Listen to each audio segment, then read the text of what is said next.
nag-consult kami sa mga engineers kung magkano yung ginagastos per year, no, sa pagtatayo nitong Pogo Hub. So nag-umpisa yan 2018.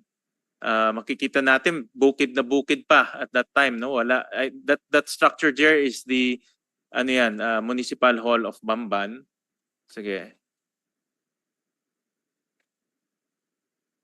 So makikita natin 2019 nag-umpisa yung development, may earthworks.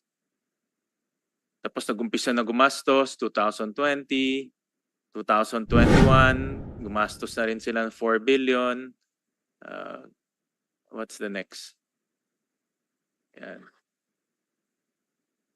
So dahan-dahan tumatayo yung building, pinapatayo yung building. 2022, gumastos sila ng about 2.3 billion. And in 2024, after the project, can you go back to that? The range that we got is between 6.1 billion to 7 billion in terms of cost of that building. Can you go back, Carla? Yan. Let's go to the yung pinakadulo. Mabagal lang po yung internet. Yan. So this is the high side. No, it's a range because wala ho kaming actual plans, but it's about 6.1 to 7.6 billion yung range niya.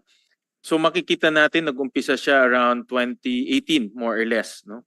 And pinakita ko na rin to last time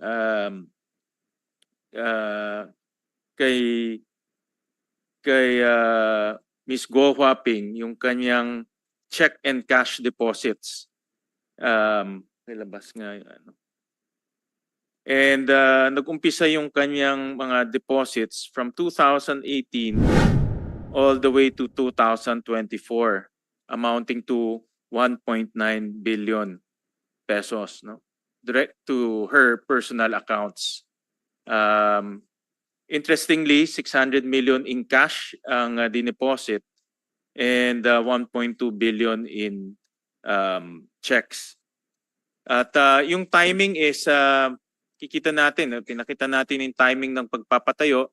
So makikita natin dito yung timing ng deposit sa kanya pumasok rin doon sa pagpapatayo.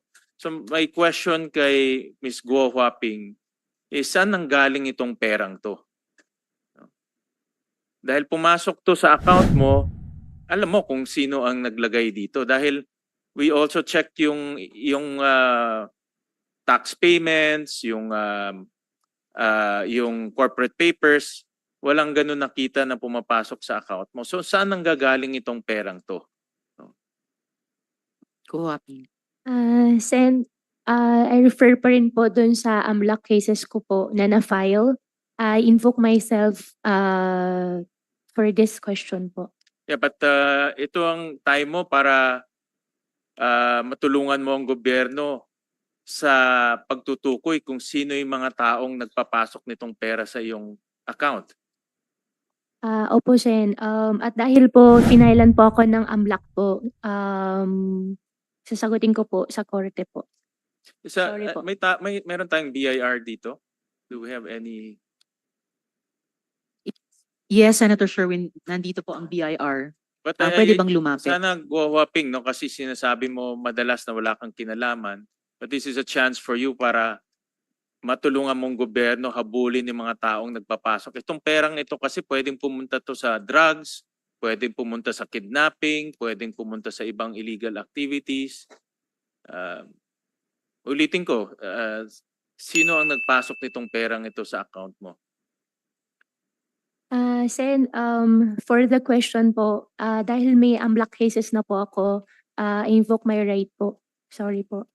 And then